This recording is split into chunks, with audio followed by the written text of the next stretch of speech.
But Savitri की अमावस्या के दिन ब्रह्मा जी के मुख से प्रकट हुआ है। सौभाग्यवती नारियां अखंड सौभाग्य के लिए बट सावित्री का व्रत आप लोग करते होंगे, कई लोग अखंड सौभाग्य के लिए करेंगे, क्योंकि इस बट के पेड़ के नीचे भगवान विष्णु शंकर जी से विनती करे थे वर के लिए, इसलिए अखंड सौभाग्य का देने वाला, जिसका प्रॉपर्टी का झगड़ा चल रहा हो, अदालत में कोई केस चल रहा हो, किसी भी चीज का केस, अदालत में अगर किसी भी चीज की अगर केस चल रहा है तो बड़ के पत्ते के ऊपर बालू मिट्टी का शिवलिंग बना, बालू रेत का, बड़ के पेड़ के नीचे ही उसकी पूजन करें, उस पे 3 चम्मच दही चढ़ा,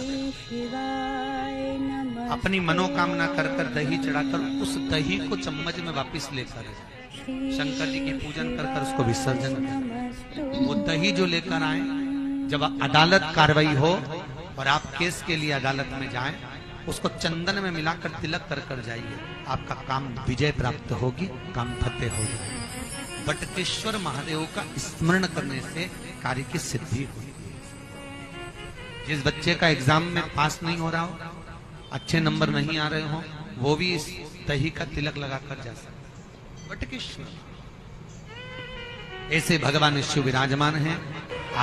16 श्रृंगार में नारी के हाथ की चूड़ी का कलर अलग हो सकता है, चूड़ी की डिजाइन अलग हो सकती है, चूड़ी अलग हो सकती है, चूड़ी महंगी सस्ती हो सकती है, मंगलसूत्र की कीमत ऊंची नीची हो सकती है, पांव की बिछुड़ी की कीमत ऊंची नीची हो सकती है, कान के कुंडल की कीमत ऊंची नीची हो सकती है। तुम्हारे शरीर पर जितने जितने 16 श्रृंगार हैं उसकी कीमत ऊंची नीची हो सकती है। केवल मंगलसूत्र की डिजाइन बदल सकती है, नाक की लौंग की डिजाइन बदल सकती है, कान के बुंदे की डिजाइन बदल सकती है, हाथ की चूड़ी की डिजाइन बदल सकती है, पांव की पायल की डिजाइन बदल सकती है। केवल नारी के 16 श्रृंगार में एक श्रृंगार ऐसा है जिसकी कीमत जो पहले थी वही कीमत आज तक है और उसकी डिजाइन आज तक नहीं बदली। वो मांग का सिंदूर है, एक जैसी डिजाइन है और एक जैसी कीमत है।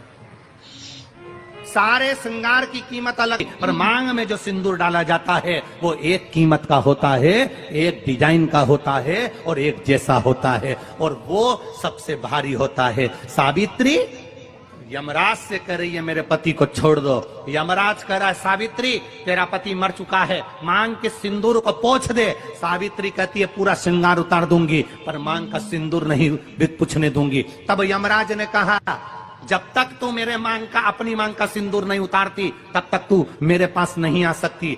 भगवान यमराज से सावित्री ने कह दिया मैं भी तुझे वचन देती हूँ यमराज, मेरी मांग में जब तक सिंदूर है, जैसे सीता ने लाइन, लक्ष्मण जी ने लाइन खींच दी थी और सीता पार नहीं जा सकती थी, मैं भी तुझे वचन देती हूँ जब तक नारी की मांग में सिंदूर है तब तक तू उसके पति को उसके सामने लेकर नहीं जा सकता। ये भी मैं तुझे कह देती हूँ। यमराज भैंसे पर सवार होकर सत्यवान को लेकर जा रहा था, सावित्री से वचन पर वचन चल रहे थे, अड़ के पेड़ के नीचे छोड़कर आए। क्या चाहिए तुझको, क्या चाहिए तुझको, क्या दूं मैं तुझको, कुछ मांग ले मुझसे। सावित्री कहती है क्या दोगे आप, मेरे पति के प्राण दे दो बस वापिस, और कुछ नहीं चाहिए। यमराज यमलोक में प्रवेश करने लगा। मांग के सिंदूर में से थोड़ा सा सिंदूर सावित्री ने केवल हाथ में लेकर अपनी बिंदी पर जो लगाया, सत्यवान को लेकर यमराज अंदर नहीं जा पाया। बाहर खड़े होकर कहता है मांग ले, मैं तुझे एक वचन नहीं, तू बोले तो मैं 2 वचन दे देता हूँ, तू बोले तो मैं 3 वचन दे देता हूं, तू मांग क्या चाहिए। तब सावित्री ने कहा देना चाहते हो, हाँ।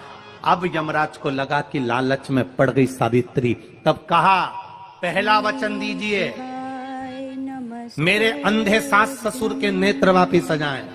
यमराज ने कहा तथास्तु। दूसरा वचन दीजिए, मेरे सास ससुर अपने पोता पोती का मुख देखें। यमराज ने कह दिया तथास्तु।